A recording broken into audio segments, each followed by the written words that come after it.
தமிழக வெற்றி கழகத்தினுடைய வெற்றி தலைவர், வருங்கால முதல்வர்,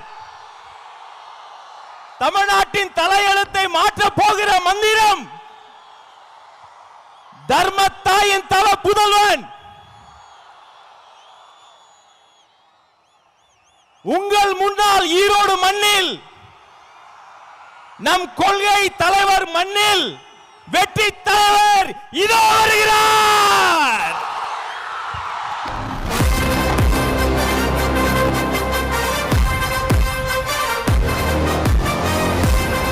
Hello.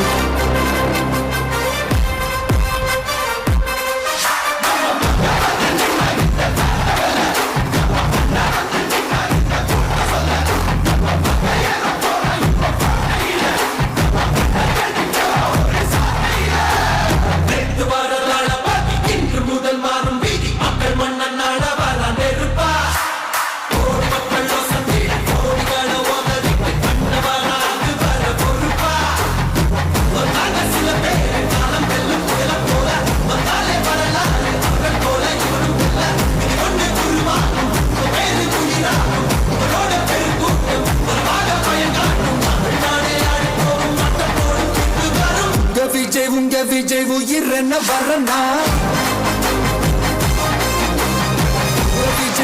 விஜய் எளியவன் குரல் தான், விஜய் தனியார் இல்ல கடல்.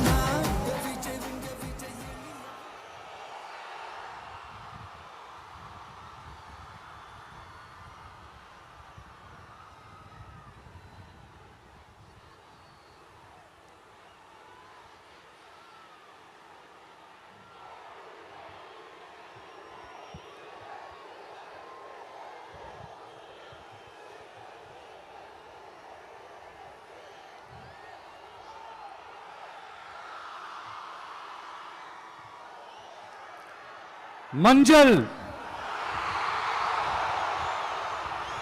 மஞ்சள்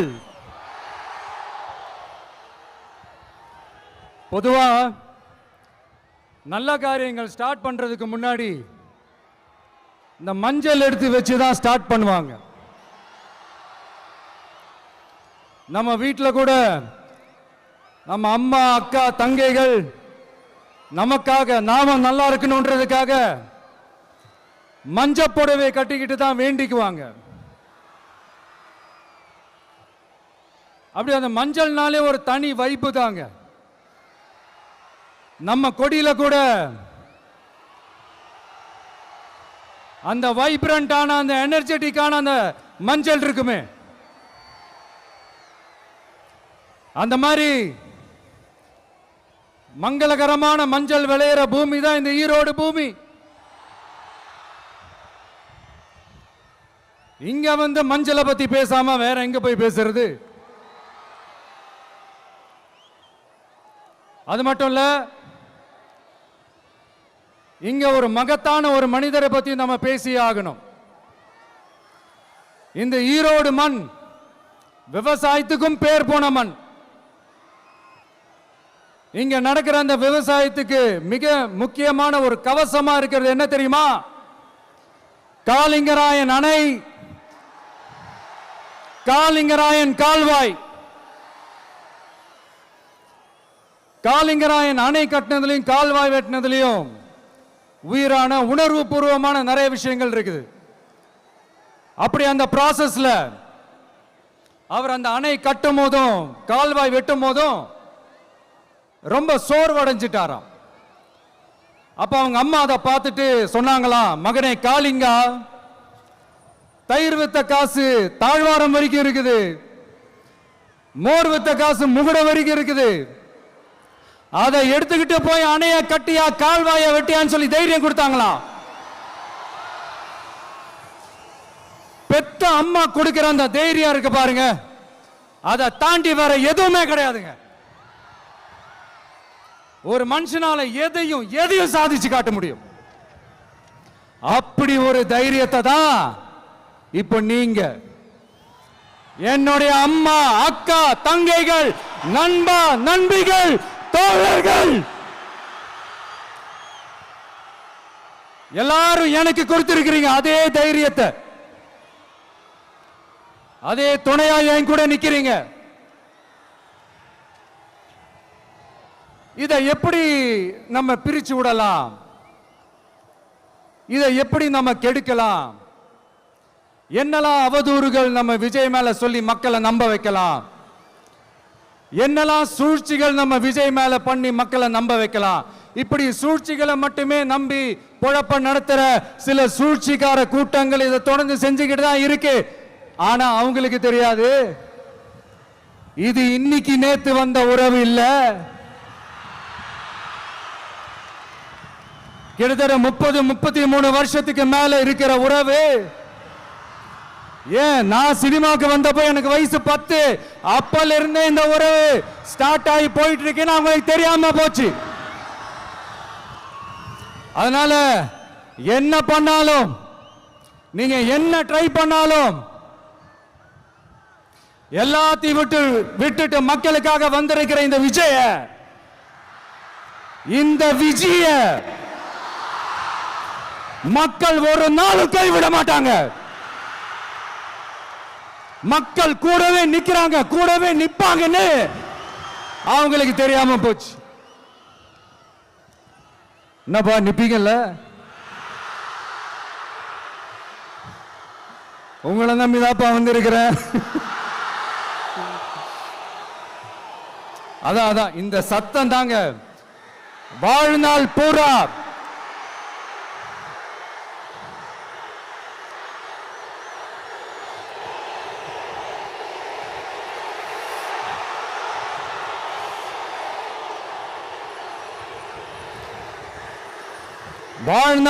உங்களுக்கு நன்றியோடவே இருப்பேன்.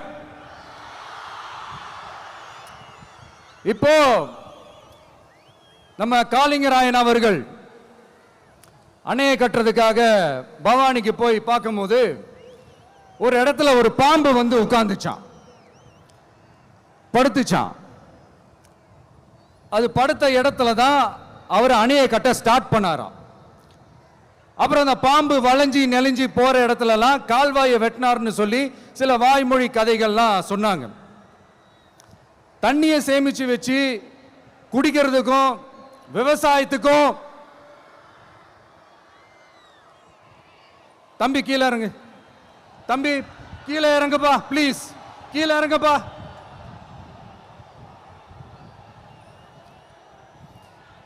ஓகே, தேங்க்யூ கீழே இறங்குங்க, கீழே இறங்குப்பா. நீ இறங்கினாதான் முத்தம் கொடுப்பேன்.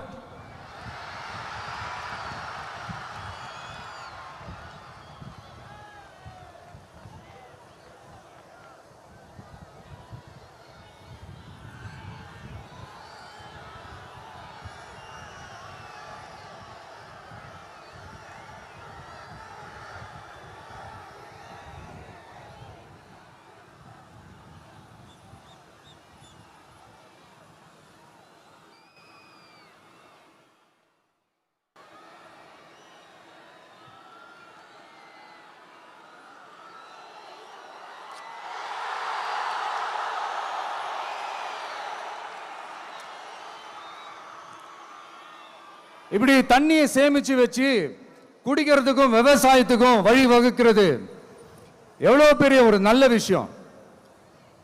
சோ இந்த மாதிரி நல்ல விஷயங்கள்லாம் செஞ்சிட்டு கதைகள் சொன்னா பரவாயில்ல, எதுவுமே செய்யாம கதைகளை மட்டும் அடிச்சு விடுறது எப்படி?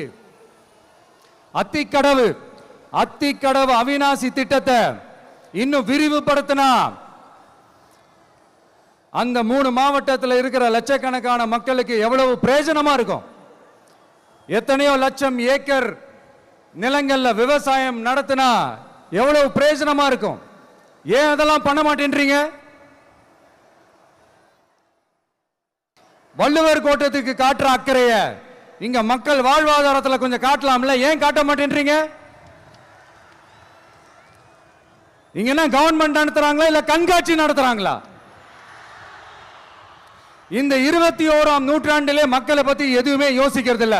ஆனா அந்த காலத்திலேயே இது எல்லாத்தையும் பத்தி யோசிச்ச மக்களை பத்தி, குடிக்கிற தண்ணியை பத்தி, விவசாயத்தை பத்தி, அணை கட்டுறதை பத்தி, கால்வாய் வெட்டுறதை பத்தி, இதெல்லாம் எங்கிருந்து? பவானியிலிருந்து நொய்யலாறு வரைக்கும் கால்வாய் வெட்டி இதெல்லாத்தையும் பத்தி யோசிச்ச காளிங்கராயன் அவர்களுக்கு கோடி கும்பிடு போட்டாலும் பார்த்தாதுங்க. இப்படி அந்த காலத்தில் இருந்த ஒரு ஹீரோவை பத்தி பேசிட்டு இந்த காலத்தில், அதாவது 1920th செஞ்சுரியில் இருந்த ஒரு ஹீரோவையும் பத்தி நம்ம பேசி ஆகணும்ல. ஒருத்தர் இலகிய மனம் கொண்ட ஹீரோனா, இன்னொருத்தர் இரும்பு மாதிரி அயன் மேன் தான். எஸ், நம்ம ஈரோடு கடப்பாறை தான்.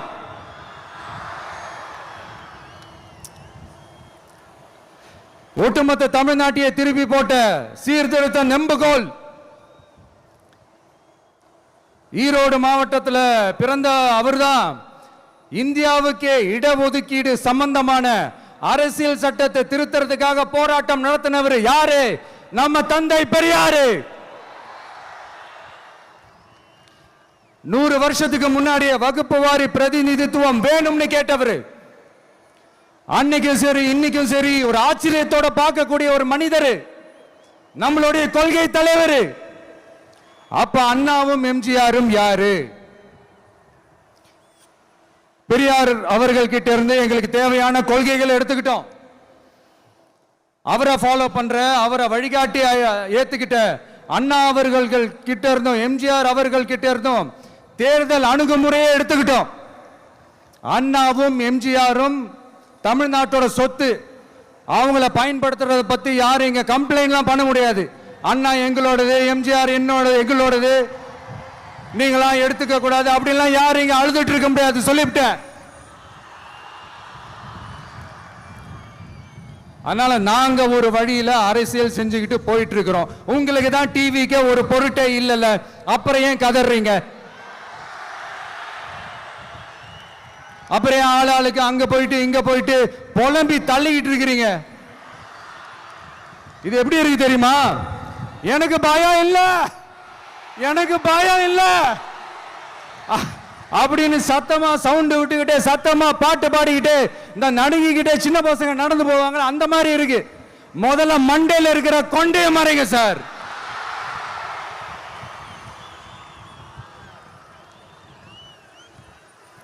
சும்மா மாறு வேஷத்துல மறு வச்சுக்கிட்டு மீடியா ஆளு, ரேடியோ ஆளுன்னு இவங்க ஆளுங்களே மாத்தி மாத்தி அனுப்பிக்கிட்டு, இதெல்லாம் என்ன மக்களுக்கு தெரியாதுன்னு நினைச்சிட்டு இருக்கீங்களா? மக்கள் எல்லாத்தையும் உன்னிப்பா கவனிச்சிட்டு இருக்காங்க. அதனாலதான் சொல்றேன், உங்களுக்கு நீங்க கொள்ளையடிச்சு வச்சிருக்கிற காசு தான் துணை.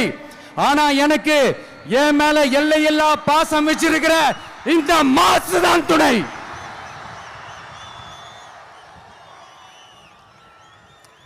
இப்படி நமக்கு துணையா இருக்கிற ஈரோடு மக்களுக்காக நான் இப்போ குரல் கொடுக்கலான்னு வந்திருக்கிறேன்.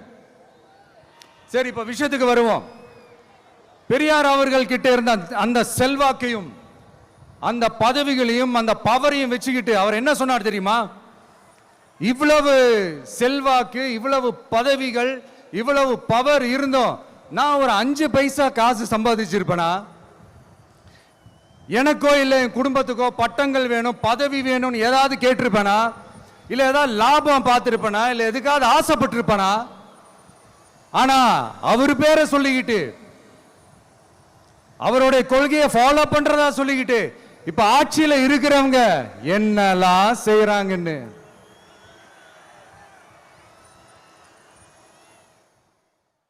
அதனாலதான் சொல்றோம், பெரியார் பேரை சொல்லிக்கிட்டு தயவு செஞ்சு கொள்ளையடிக்காதீங்கயா, தயவு செஞ்சு கொள்ளையடிக்காதீங்க. அவரு பேரை சொல்லிக்கிட்டு பெரியார் பேரை சொல்லி கொள்ளையடிக்கிற இவங்க தான் நம்மளுடைய அரசியல் எதிரி. மக்களை நீங்க சொல்லுங்க, நம்மளுடைய அரசியல் எதிரி யாரு? நம்மளுடைய கொள்கை எதிரி யாரு? ரிப்பீட், நம்மளுடைய அரசியல் எதிரி யாரு? நம்மளுடைய கொள்கை எதிரி யாரு? உங்களுக்கு புரியுதுல்ல? எனக்கு அது போதும்யா, எனக்கு வேற எதுவுமே தேவையில்லை.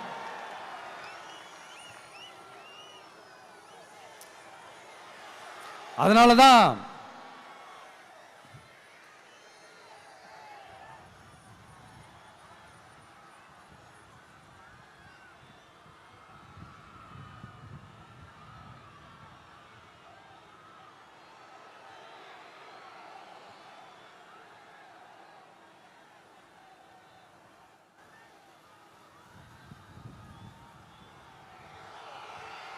உங்களுக்கு நம்மளை பத்தி நம்ம அரசியலோட நீங்க எல்லாரும் என்னோட அரசியலோட கனெக்டடா இருக்கீங்கன்றது ரொம்ப தெளிவா தெரியுது. அதனால எனக்கு அது போதும். அதனாலதான் எதிரிகள் யாருன்னு சொல்லிட்டு களத்துக்கு வந்திருக்கிறோம். அதனால அவங்கள மட்டும் தான் எதிர்ப்போம். அதுவும் அந்த எதிரிகள் யாரு இப்போ இங்க 2026 சட்டமன்ற தேர்தலில் களத்தில் இருக்கிறாங்களோ அவங்கள மட்டும் தான் எதிர்ப்போம். சும்மா களத்திலே இல்லாதவங்களையும் களத்துக்கும் அவங்களுக்கும் சம்பந்தமே இல்லாதவங்களையும் எதிர்க்கிற ஐடியாலாம் இல்ல பாஸ். நீங்க கேட்கிறீங்கன்றதுக்காகலாம் எதிர்த்துட்டு இருக்க முடியாது பாஸ். எங்களுக்கு நிறைய வேலை இருக்குது.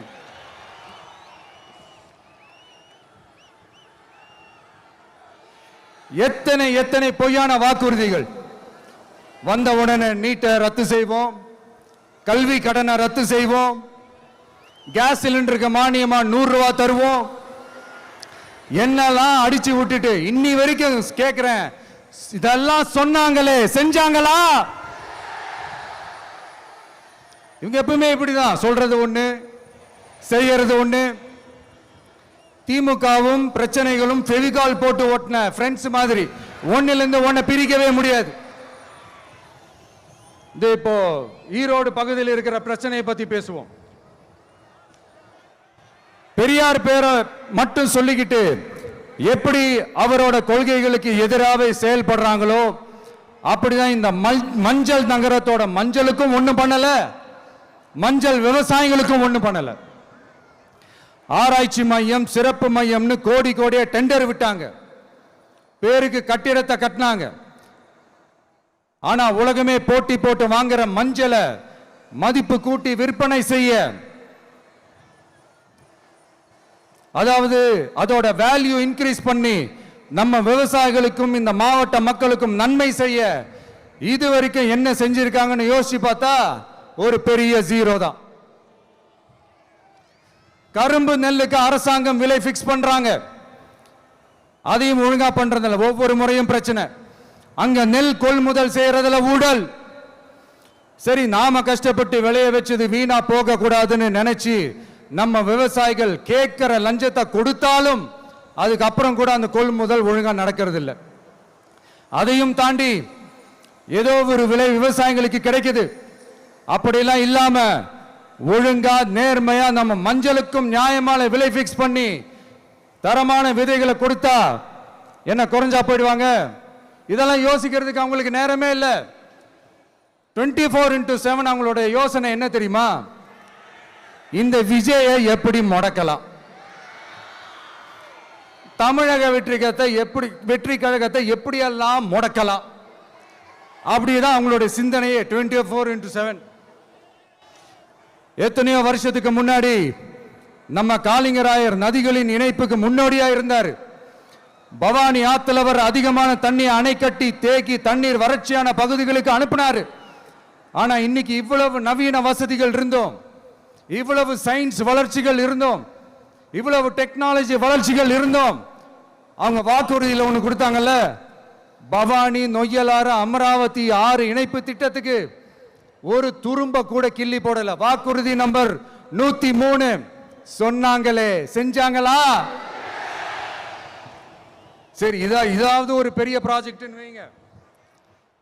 ஆறுகளை சுத்தப்படுத்த பல்லாயிரம் கோடி நிதி ஒதுக்குவோம், தமிழ்நாட்டில் உள்ள ஆறுகளை சுத்தப்படுத்துவோம்னு சொன்னாங்களே செஞ்சாங்களா?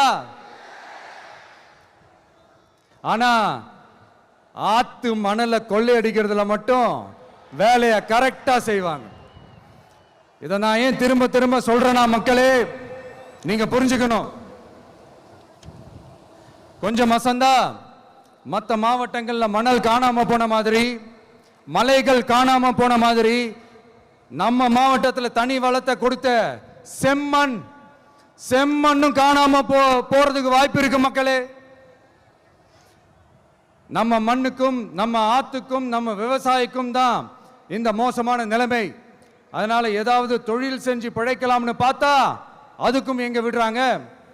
தொழில்னு பார்த்தா 30% நெசவாளர்களுக்கு கூலி பாக்கி.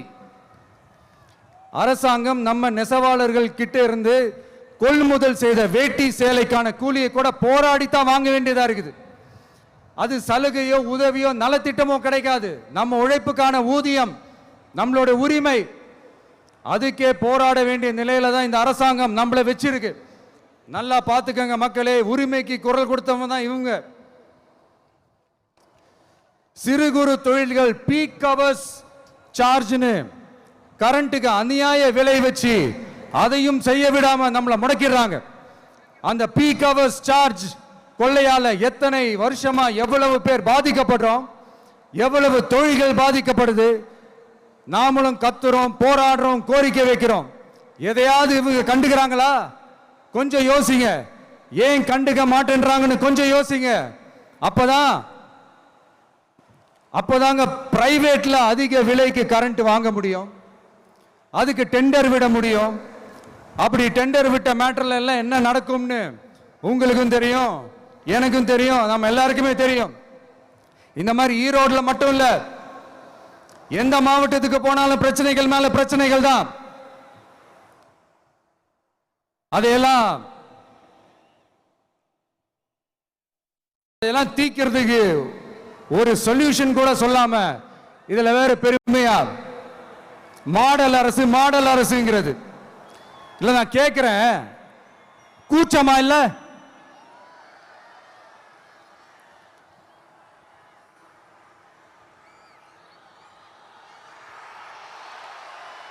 இதெல்லாம் கேட்டா அப்படியே நம்ம பக்கம் யூட்டர்ன் அடிச்சு வந்துருவாங்க.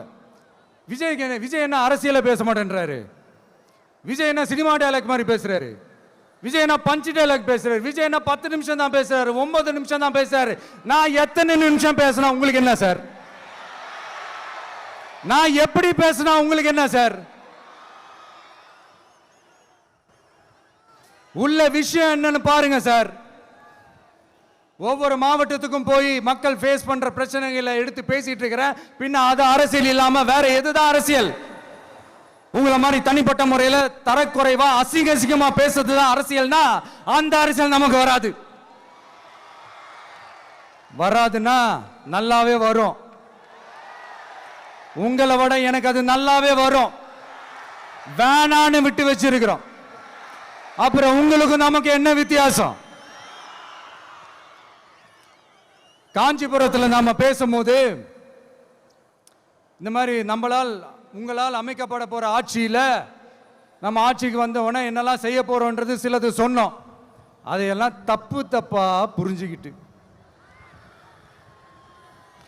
இப்போ சொல்றேன், விளக்கமா சொல்றேன். நான் சலுகைகளுக்கு எதிரானவன் கிடையாது. மக்களுக்கான சலுகைகளை இலவசம்னு சொல்லி அசிங்கப்படுத்துறதுல எனக்கு உடன்பாடு கிடையாது. மக்கள் காசுல மக்களுக்கு செய்யறதை எப்படி இலவசம்னு சொல்லுவீங்க? அப்படியே செஞ்சிட்டாலும் ஓசில போறேன்னு சொல்லி அசிங்கப்படுத்துறீங்க. என்ன கேட்கறதுக்கு ஆள் இல்லைன்னு நினைச்சீங்களா? மக்களுக்கு ஒண்ணுன்னா இந்த விஜய் வந்து நிப்பா, இந்த விஜய் வந்து கேள்வி கேட்பா.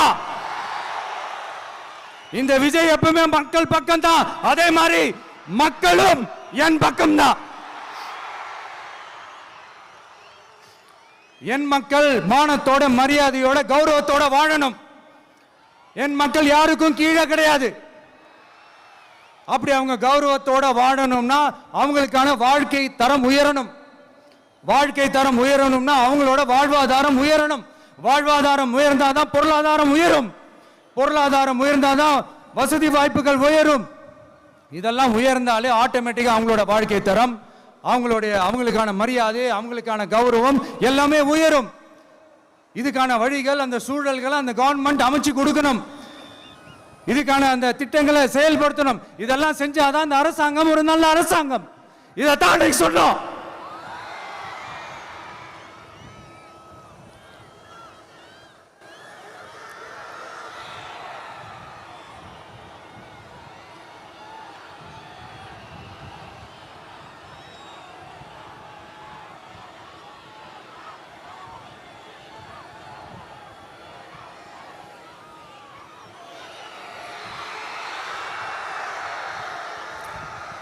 இதைத்தான் அன்னைக்கு சொன்னோம். உடனே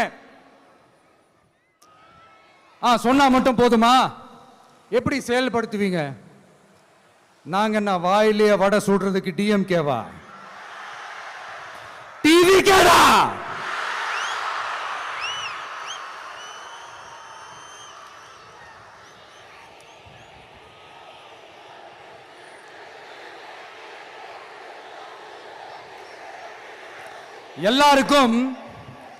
எல்லாருக்கும் நிரந்தரமான ஒரு வீடு இருக்கணும்னு சொன்னோம். உடனே எங்க ஆட்சியிலே நாங்க எல்லாரும் வீடு கட்டி கொடுத்துட்டோமே அப்படிங்கிறது. இல்ல நான் கேட்கிறேன், இங்க உங்களை தான் கேட்கிறேன், இங்க வாடகைக்கு இருக்கிறவங்களே இங்க யாரும் இல்லையா?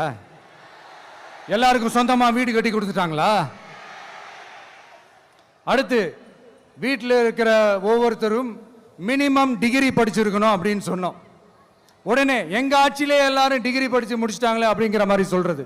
அது உண்மைனா ஸ்கூல் லெவல்லையே டிராப் அவுட்ஸ் அதிகமானது யாரோட ஆட்சியிலங்க?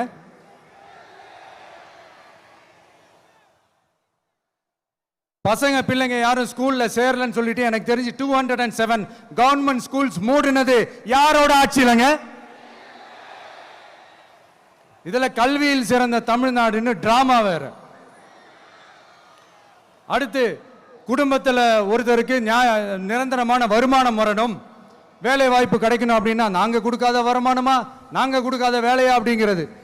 எத்தனையோ லட்சம் காலி பணியிடங்கள் நிரப்புவோம்னு வாக்குறுதி கொடுத்துட்டு ஆட்சிக்கு வந்தீங்களே, எத்தனை லட்சம் காலி பணியிடங்களை நிரப்புனீங்க?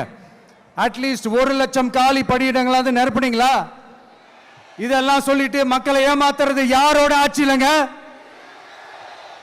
அடுத்து ரொம்ப முக்கியமா, பெண்களுக்கு பாதுகாப்பு இல்ல, சட்டம் ஒழுங்கு சரியா இல்லைன்னு சொன்னா தமிழ்நாட்டில் பெண்கள் பாதுகாப்பு தான் அதிகமா இருக்குதான். நீங்க சொல்லுங்க மக்களே, பெண்கள் பாதுகாப்பு இருக்கு, சட்டம் ஒழுங்கு சரியா இருக்கு? அவங்க சொல்றது உண்மையா? அவங்க சொல்றதை நீங்க ஏத்துக்கிறீங்களா? சத்தமா கேக்குதா சார்? இதுதான் ரியாலிட்டி, இதுதான் நிஜம். நம்மளுடைய ஆட்சியில சட்டம் ஒழுங்குல சமரசமே இருக்காது. அதனாலதான் இவ்வளவு ஸ்ட்ராங்கா சொல்றோம், தைரியமா இருங்க மக்களே. இந்த மாதிரி விஷயங்கள்லாம் நம்ம மக்கள் கிட்ட எடுத்து சொன்னா உடனே இந்த இது எடுத்துட்டு வந்துருவாங்க.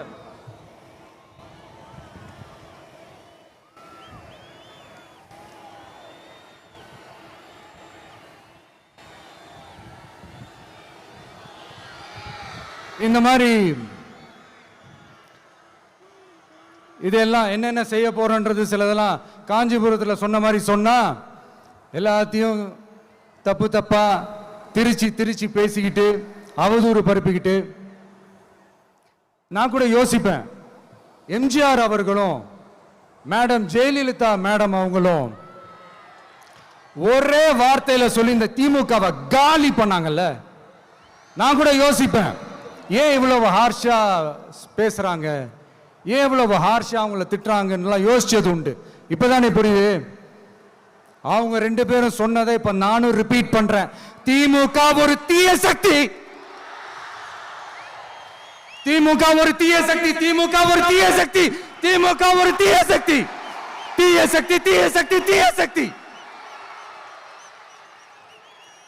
என் நெஞ்சில் குடியிருக்கும் ஈரோடு மக்களே,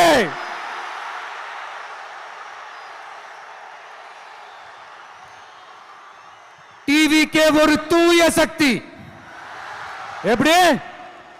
டிவிகே ஒரு தூய சக்தி. தூய சக்தி டிவிகேவுக்கும் தீய சக்தி டிஎம்கேவுக்கும் தான் போட்டியே.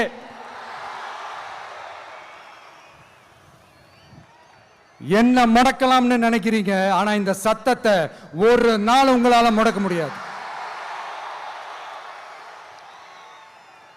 மக்கள் விரோத திமுக அரசை வீழ்த்த மக்கள் சக்தியான நம்மளால மட்டும்தான் முடியும். அண்ணன் செங்கோட்டையன் அண்ணன் அவர்கள் நம்ம கூட வந்து சேர்ந்தது நமக்கு ஒரு மிகப்பெரிய ஒரு பலம். அந்த மாதிரி செங்கோட்டையன் அண்ணன் அவர்கள் மாதிரி இன்னும் நிறைய பேர் வந்து சேர இருக்கிறாங்க. அவங்க எல்லாருக்குமே அந்த உரிய அங்கீகாரத்தை கொடுப்போம். அது மட்டும் இல்லை, அப்புறம் இன்னொரு விஷயம் சொல்ல மறந்துட்டேன். இப்போ ரீசண்டாக ஒரு இடத்துல நம்ம சிஎம் சார் அவர்கள் பேசும்போது சொன்னாங்க, என் கேரக்டரையே புரிஞ்சுக்க மாட்டேங்கிறேன்.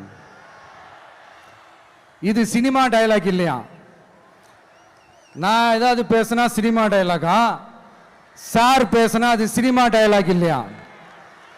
சிலப்பதிகாரத்திலிருந்து எடுத்ததா அந்த லைனு, என் கேரக்டரையே புரிஞ்சிக்க மாட்டேன்றது. உங்களை எப்படி தான் சார் புரிஞ்சுக்கிறது? எந்தெந்த விஷயத்துலலாம் சார் உங்கள் கேரக்டர் நாங்கள் புரிஞ்சுக்கிறது? அதையும் நீங்களே சொல்லிட்டீங்கன்னா கொஞ்சம் நல்லா இருக்கும் சார். சட்டம் ஒழுங்குல நாடே சந்தி சிரிக்குது அதுலையா? பெண்கள் பாதுகாப்புல நாடே சந்தி சிரிக்குது அதுலையா? பொய் வாக்குறுதிகளா கொடுத்து ஏமாத்தி ஆட்சிக்கு வந்தீங்களே அதுலையா? எதுல தான் சார் உங்க கேரக்டர் நாங்க புரிஞ்சுக்கிறது?